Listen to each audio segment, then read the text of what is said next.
Mango, sono il responsabile della sezione pianificazione territoriale strategica e cartografia della Regione del Veneto, nella struttura che si occupa proprio della specifica materia della pianificazione con tutti gli aspetti annessi e connessi dovuti alla sistematizzazione dei dati, tutte le banche dati e il sistema informativo territoriale.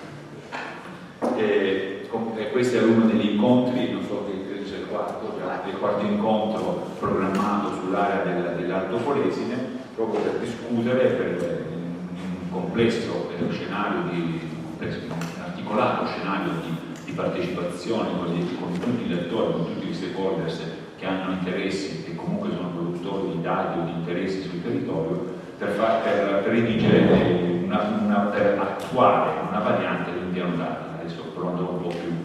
per gradi. Sono con me l'architetto Massimo Focaldi, il dirigente del servizio del settore di pianificazione territoriale e osservatorio del paesaggio, l'architetto Giambattista Pisani, che è stato incaricato come valutatore del rapporto ambientale delle procedure di VAS, l'architetto Silvio Aleziello e l'architetto Marco Lucat, che sono i due esperti, nonché conoscitori intimi del territorio dell'Alto Polesine, che hanno avuto l'incarico di poter portare tutte le azioni per procedere alla definizione del documento preliminare del piano della pianificazione. Innanzitutto ringrazio anche il sindaco per la sua gentilissima ospitalità e tutti voi come intervenuti. Prima procedo un po' per ordine, perché qui siamo sempre, per chi non è proprio della materia, siamo sempre invasi da una serie di siglette che a volte possono confondere tra PDA e PDA, si confonde un po'. Cerco di inquadrare un po', di collocare esattamente dove siamo. Siamo nella materia della pianificazione territoriale, lo strumento principe in questo settore qui da anni, da sempre, è il piano territoriale regionale di coordinamento, il sigla PTRC. PTRC che è lo strumento posto al vertice della pianificazione territoriale, che viaggia di pari passo con l'altro strumento della programmazione, il PRS, il piano regionale di sviluppo, che tracciano in parallelo le linee di sviluppo sia socio-economiche sia territoriali, che devono collegare appunto tra di loro di come si deve sviluppare alcune iniziative territoriali e alcuni aspetti socio-economici della regione del Veneto. Il PTRC regionale vigente, comincia a usare un po' le sigle da comprare, il PTRC regionale vigente è vecchio del 1992. Ha prodotto i suoi effetti e ha dato parecchi impulsi, è stato punto ed è punto di riferimento in quanto vigente, però si è ritenuto nel tempo di poter adeguarlo assolutamente ai tempi, alle nuove esigenze, alle nuove esigenze che c'erano. Nel 2009 quindi è stato, nel 2007 il primo documento preliminare, nel 2009 è stato rielaborato un nuovo PTRC, viene chiamato nuovo PTRC, che è stato adottato nel 2009. Fra adottato ed approvato ci passa un po' di vento del mare, nel senso che bisogna aspettare che il Consiglio si esprima con l'approvazione, perché è una competenza di ordine consigliare, però esiste questo nuovo documento, il nuovo PTRC del 2009, che comunque esercita le funzioni di salvaguardia sul territorio. Quindi salvaguardia mette alcune condizioni di salvaguardia e di tutela su alcune parti del territorio, tracciando alcuni altri sviluppi. Il PTR nel 2013, passati 4 anni, non avendo ancora approvato l'adozione del vecchio PTRC, è stato pensato e si è ritenuto opportuno che è stato pensato procedere ad una variante al PTRC del 2009 proprio per inadeguamento a 4 specifiche tematiche che richiedevano, in base proprio a degli eventi anche meteorologici e anche sismici, l'alluvione di Vicenza e il sisma dell'Alto Modenese che interessava le province di Rovigo e di Verona, quindi questi due aspetti in particolar modo, gli aspetti meteorologici e il sisma, 4 specifiche tematiche sono state trattate nella variante che è stata adottata nell'aprile del 2013, faremo 2 anni adesso, anch'essa adottata e anch'essa giace in Consiglio per la sua approvazione. Le tematiche erano la città, l'uso del suolo e del territorio, quindi con aspetto particolarmente, un occhio di riguardo sul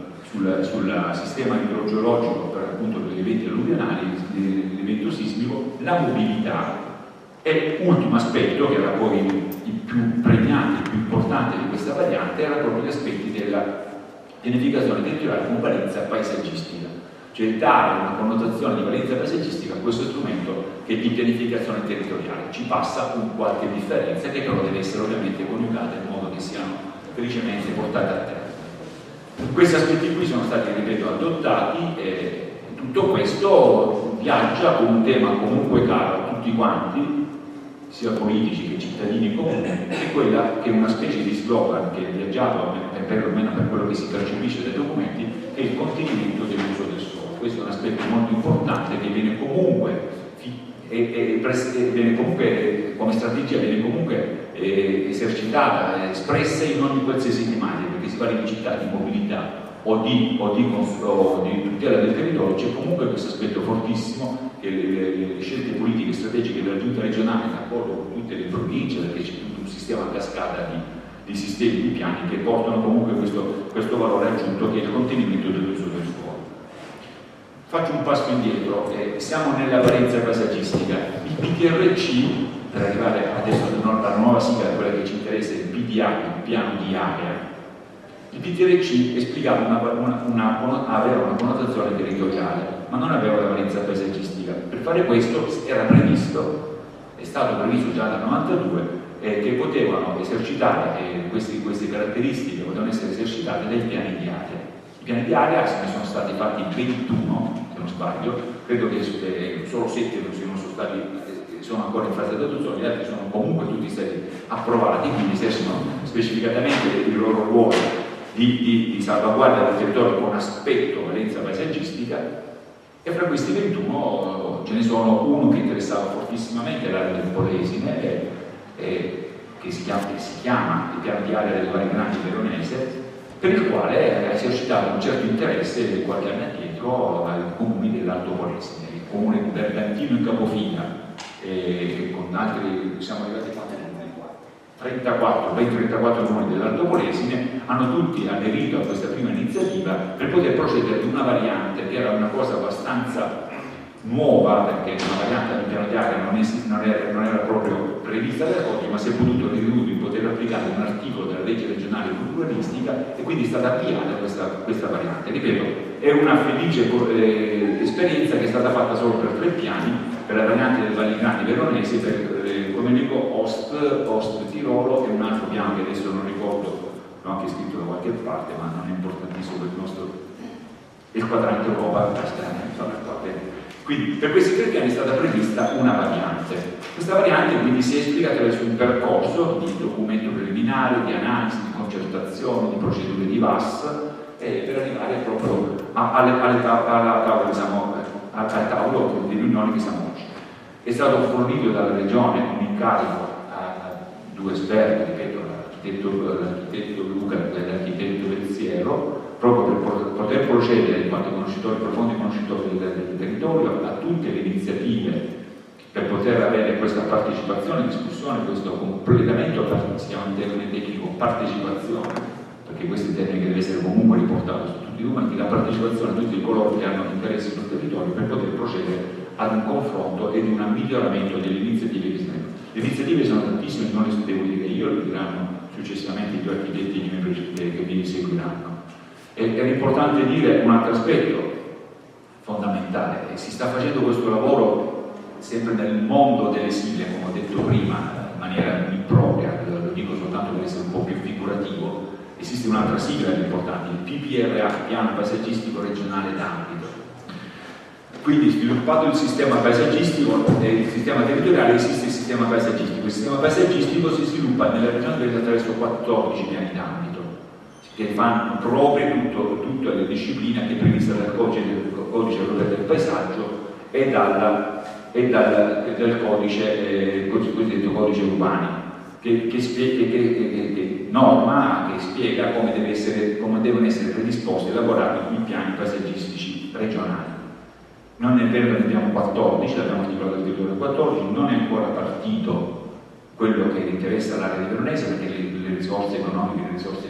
finanziarie e anche le risorse del personale sono veramente ridotte all'osso. È partito il più grosso piano d'ambito che interessa sì la provincia di Rovigo, ma dalla parte opposta, siamo sulla parte ovest, sulla parte est, che sulla completamente a est, e l'arco costiero adriatico, delta del Po, laguna di Venezia. Diciamo che questo è una sorta di palette, poi partito quella dell'area veronese, dell'area del lago di Garda e i Colli Iberici Monti Ugani, Colli Ugani Monti Iberici. Sono 3 piani d'ambito. E il più avanzato è una sorta di palestra per noi, perché è la più complicata, perché la Laguna di Venezia, il Delta del Po, già da soli hanno uno sforzo enorme di come poter affrontare questa tematica. È un processo che si fa in co-pianificazione tra noi, il Ministero del MIBAC, il Ministero delle Beni e Attività Culturali e del Turismo, quindi c'è un continuo e serrato confronto che ha portato finora a dei documenti preliminari molto in fase avanzata, probabilmente faremo anche una presa d'atto, con il quale si fa tutto nella ricognizione dei beni paesaggistici, all'articolo 136, cioè le zone vincolate e decretate, tutto il riconoscimento delle aree tutelate per legge 142 vecchi badassini e via dicendo, sarebbe normale prescrivere, indicare, fornire una serie di indicazioni e dovremo, speriamo, chiudere il primo piano, dico bugie, speriamo naturalmente, ma questa qui mi cresce il naso, appena dico queste cose qui, poi immediatamente vengo smentite dai fatti perché il percorso è veramente difficile. Dico questo perché fino a quando non esiste un piano paesaggistico regionale d'ambito, fanno funzione le salvaguardie dei piani di area. Il piano di area, quindi, che svilupperemo in questa zona qui, tra Valli Grandi e la sua variante, chiamata anche impropriamente Alto Colesana, quindi per questi 34 ore, avrà un sistema di complesso di disposizioni, di iniziative, di indicazioni che avranno le funzioni di salvaguardia fino a quando, non sapremo quando, non ci sarà il prossimo piano d'ambito, non confondo persino io, il prossimo PPA, il prossimo piano d'ambito che sarà fatto congiuntamente con il MIBAC.